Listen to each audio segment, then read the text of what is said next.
I never experienced what it felt like to breathe, to really live. And in that moment, I think I felt the first breath of real life.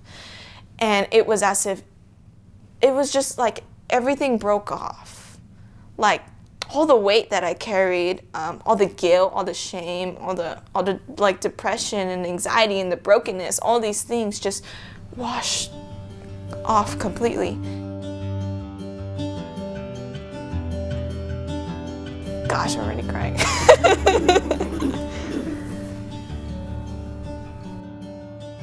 Okay, so let's start when I was younger. Growing up, I never met my father, and so that played a big role in my life, all my life. He like left my mom and me when I was 2 months old, and all I knew about him was that he had a different family. And so I always struggled with that, with just maybe not feeling worthy of somebody staying.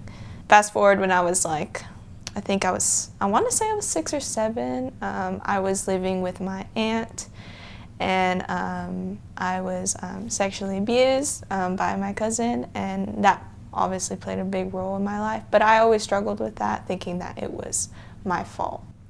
My cousin, Elijah, a really close cousin, took his life when he was 10 and I was 8. And that also played a really big role in my life. And so I struggled a lot with like depression and anxiety, like, I don't know, my whole life actually, really. And you know, when I like entered into like middle school, like 6th grade, even 5th grade, really, I like struggled a lot with like suicidal thoughts, and like my way of coping with that was like self-harm and stuff like that. And so fast forward, like I was 11, turning 12, and all these things. I started to get into like drugs and like that kind of thing. And I was very like in this stage of rebellion, really big rebellion. And so I would be out all night till like 3 a.m. And like, if you can imagine, I know it sounds insane just to think about it, and a 12-year-old girl, especially a girl just outside doing who knows what with who knows who. And that was kind of like what I did. I was not a good person, and I did a lot of harmful things to people and to myself. I used to steal, like I used to lie a lot, like did drugs, hung around with like what I would call a wannabe gangster. But I do remember, like, smoking. Like smoking was like such a big thing in my life up until I became a Christian. But I do remember like the very first time I like smoked. And I remember that being just like a once in a blue moon thing. Like if somebody had it, like, oh, like let's do that kind of thing, you know what I mean? But then like quickly, like 2 years later, I just remember it being like that one time, and then 2 years later, it became my every single day, in my every single hour, in my every single second, and it became something I needed all the time. And so that was like that rebellious stage. And there was a point, I think I was 14 or 15, where I got into like harder drugs, where I got into like pills and stuff like that. And that was a very short time, actually, that happened, because I think I knew, and I was maybe even afraid, I would say, that I would go deeper into that. Because you can get really deep very fast with those kinds of things. And so, but even throughout all the drugs and all these things that I did, like deep down in my heart, I was struggling. And in the past, I'd tried to like get off of drugs and get off of the things that I was doing, but I could never do it in my own power. I would try to go like without smoking for like 2 or 3 days, and I would fail immediately. But nobody knew that I was trying to get off of it. It was just me trying to do it in my own power.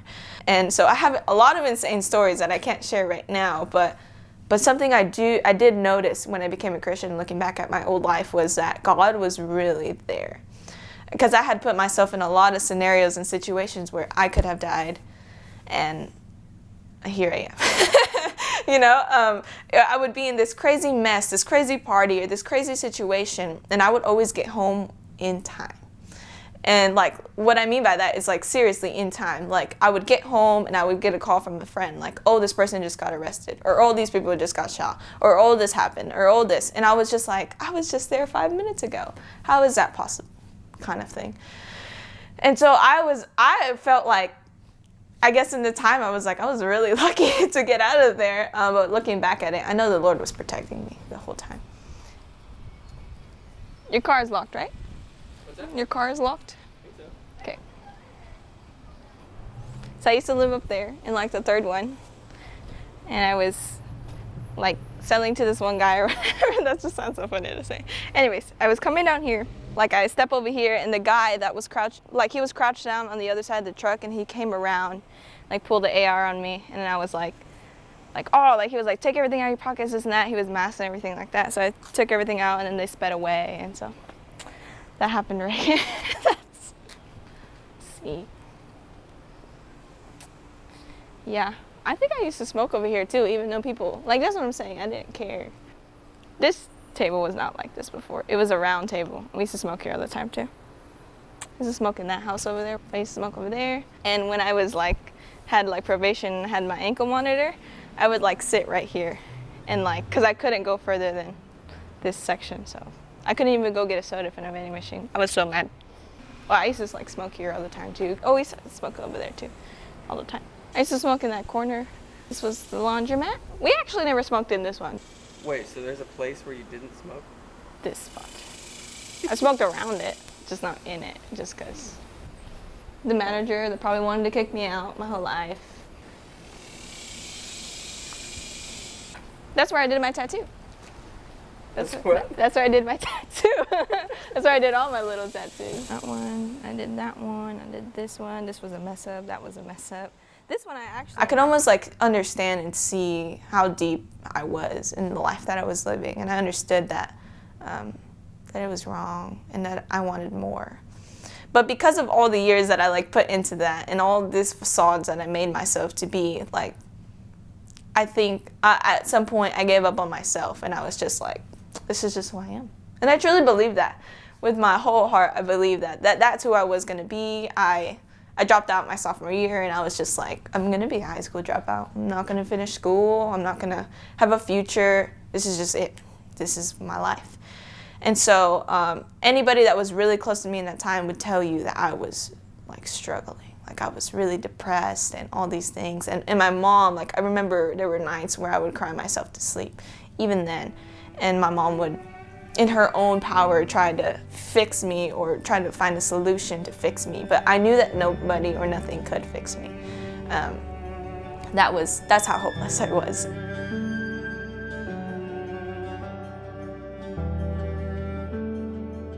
I remember I was living with this guy at the like age of 15, I think, or something like that. And it was just like an on and off relationship, but he lived with me, and so that broke a lot of things in me. And anyways, after that year of like all of that back and forward, everything kind of broke finally with him and all that kind of stuff. And I remember there was this one day, just like another normal day, another like sad, depressed, normal like high day. And I remember I went inside and I was going to take a shower. And so I go into my bathroom, like clothes still on, everything like that. I turn on the water and I'm just sitting there. And I don't really know why. I just was sitting there. And all of a sudden I got these like what, I wouldn't call them a vision, but I would call them kind of just like flashbacks, but I could see them. And it was just like back-to-back images of all the things that I've done to like hurt people and all the things that were done to me. And it was just like I was watching my life again over and over. And I just found myself on my knees on that bathroom floor, yelling at God. Yelling at God, and I remember telling him, just yelling at him with my whole heart and telling him like, I'm done. I'm done with my life. I'm done with everything. And at the moment, I didn't understand what I was doing. I do now as like a Christian and stuff like that, but I didn't realize that what I was doing was really like telling the Lord that I'm sorry. Asking for forgiveness in a way and confessing my sins to God in that moment. I was like, I'm done doing this, I'm done doing that. And all of a sudden, like on my knees, crying out, the ugly cry, everything, I just felt this like power that just washed over me. And I really felt it like go from like the very tip of my head to like the very tip of my toes. And I'm on my knees. And it was just like this crazy, powerful force. And in the Bible, it talks about the peace that surpasses all understanding. And I think for the first time in my whole life, I experienced that in such a real way. Peace. I never experienced what it felt like to breathe, to really live. And in that moment, I think I felt the first breath of real life. And it was as if, it was just like everything broke off. Like all the weight that I carried, all the guilt, all the shame, all the like depression and anxiety and the brokenness, all these things just washed off completely. I even, all of a sudden, like on my knees, like if you can just picture me just crying and all these things, I burst out laughing. I started to laugh because I started to be filled with this joy that I never understood could be possible. And I was laughing, and I realized in that moment that God was real.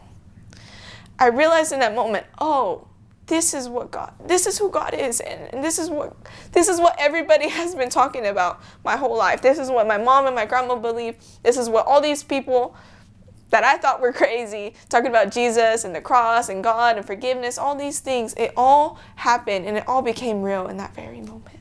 And I just remember, like, I bet the water was still running. It was really funny. I just remember running out of the restroom and, like, opening the door, and I ran straight to my mom. She was, like, in the living room, and I just fall on my knees before my mom, and I just start telling her I'm sorry. Telling her I'm sorry for everything that I put her through, because I had put her through literal hell. It was a complete 180. I just remember going into my room and going into my drawers and like throwing away like hundreds of dollars worth of drugs and stuff like that. Like they meant nothing to me. I remember going into my closet and throwing away all of my wardrobe. Like, so serious. Even my mom questioned me. She was like, do you know how much money you're throwing away? And I was just like, I don't care, because I understood. Like, everything made sense now. So I threw away all my wardrobe. I threw away all these posters. I threw away anything in my room that could have, like, I thought that could have, like, defiled God's name or whatever. And I just started to read. And I started to read the Bible. And I even remember I was working at McDonald's in the airport at the time. And everybody knew who I was and how I was. And I remember the first Sunday walking in to McDonald's. And as soon as I walked in, the guy in the drink section was like, oh, did you just come from like hotboxing or something like that, which is just like smoking. Anyways, stuff like that. And like, that was just such a normal thing to ask. And I was just like, no, like, I gave my life to Jesus. Like, I'm a Christian. And he looked at me and laughed in my face. Okay, he really didn't believe me. He was so serious, like seriously did not believe me. And he laughed at my face and he was like, you're crazy. And I was like, no, like seriously. And from then, like, everybody obviously later on found out that I was serious about it, because my life truly changed. The way I acted, the way I talked, the way I thought about life, the way I like encountered other people. Like, I hated people. I was so mad at the world, at myself, and all these things. But all of a sudden, I was filled with this great big love for people that I've never had in my whole life, because I understood that God was real, and I understood what he had done for me. And so I wanted that for everybody. And that's like my only passion now, is to share Jesus with everybody, because I want everybody to truly know the God that I met that day, and the God that I know so well now and still learning about today. And I want everybody to know that God. And so my life is completely different now. I'm nothing like the girl that I was before.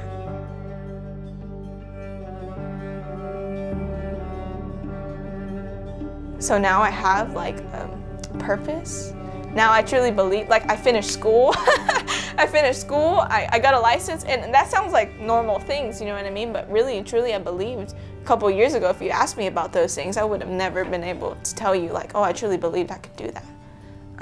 Because that's how low I was, and that's how little hope I had for myself, and care for my life even. And so here I am, graduated, having a license, having a good job that I'm actually coming up in, and living this beautiful life filled with community, of people that really, really love God and want to get closer to God. Just understanding that whatever happens in my life, that God has me, and God has always had me. And so it's kind of my story.